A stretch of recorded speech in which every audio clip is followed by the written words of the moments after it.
Bismillah walhamdulillah wa sallallahu ala rasulillah. This is Abu Aqiq, and face to floor. God willing, we're going to have a short lesson talking about, continuing with our discussion about the attributes of Allah that are mandatory upon every accountable person to know.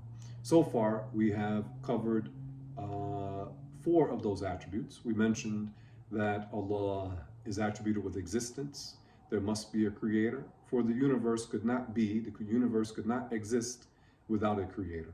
Also, we mentioned Allah's existence, that Allah is attributed with oneness, that there's only one God. You could not have a multitude of alleged gods. Also, we mentioned Allah is eternal, meaning beginningless. So Allah is attributed with eternality. And also Allah Tabaraka wa Ta'ala is attributed with everlastingness. Allah's existence does not end. And today, God willing, we will talk about the attribute of called Al-Qiyamu bin-Nafs, the attribute of absolute non-neediness of the creations.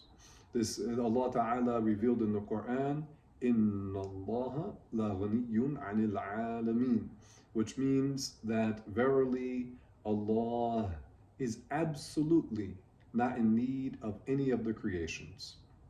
And with that said, Alhamdulillah, one can learn many lessons regarding the Muslim belief. Praise be to Allah Ta'ala. With that, we know that Allah is not in need of our worship. We need to worship Allah. We benefit from worshiping Allah Tabaraka wa Ta'ala. Allah does not benefit from our worship. Also, we know from that Allah Ta'ala doesn't need any of the creation, so Allah doesn't need to be fed.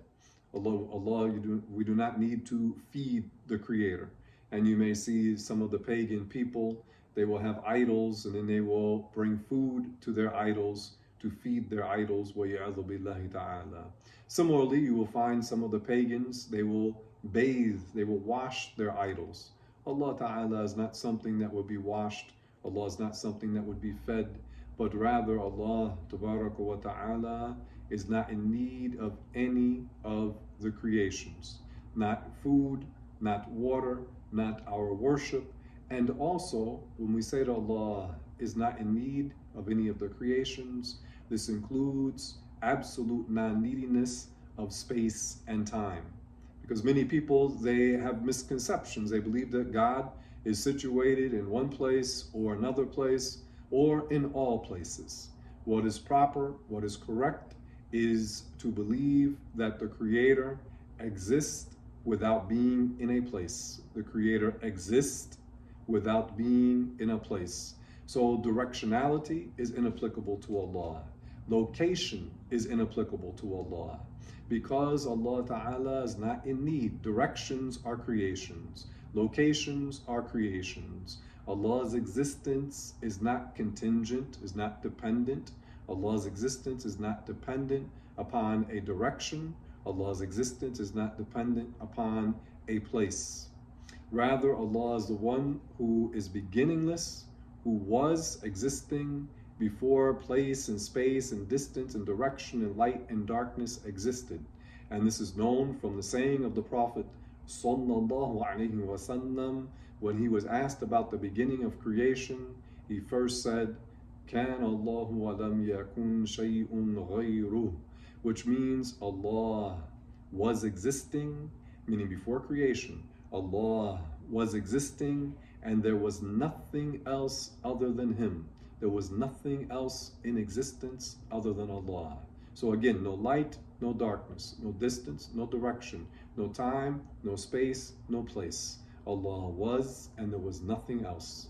So this belief is very important because many people, they hold misconceptions about the Creator. Some people who claim to be Muslim, for example, they claim that Allah is situated above the Arsh. This is invalid because Allah existed before the Arsh existed. He existed before space. And after Allah originated the Arsh and all the other creations, Allah did not transform, Allah did not materialize in a location or in a direction. Also, there are some people, they think that Allah exists literally everywhere. This is not accurate. Rather, Allah is the creator of the wheres of all the places. Allah is the creator of the wheres, and Allah exists without being in a where, without being here, without being there, without being everywhere, but rather Allah exists without being in a place. This is a very essential element of the Muslim belief, and it distinguishes Islam from the beliefs of the pagans. It distinguishes Islam from the beliefs, for instance, of the Christians and of the Jews, but rather our belief is unique. This is the belief of all the prophets, from the first of them, meaning Prophet Adam, alayhi salam, all through a long list of prophets, to the last of the prophets, alayhimu salatu wassalam, Prophet Muhammad, sallallahu alayhi wasallam. All of the prophets believed Allah is one, that Allah is free of need, that Allah tabaraka wa ta'ala is not situated in a place. Walhamdulillah wa sallallahu ala rasulillah.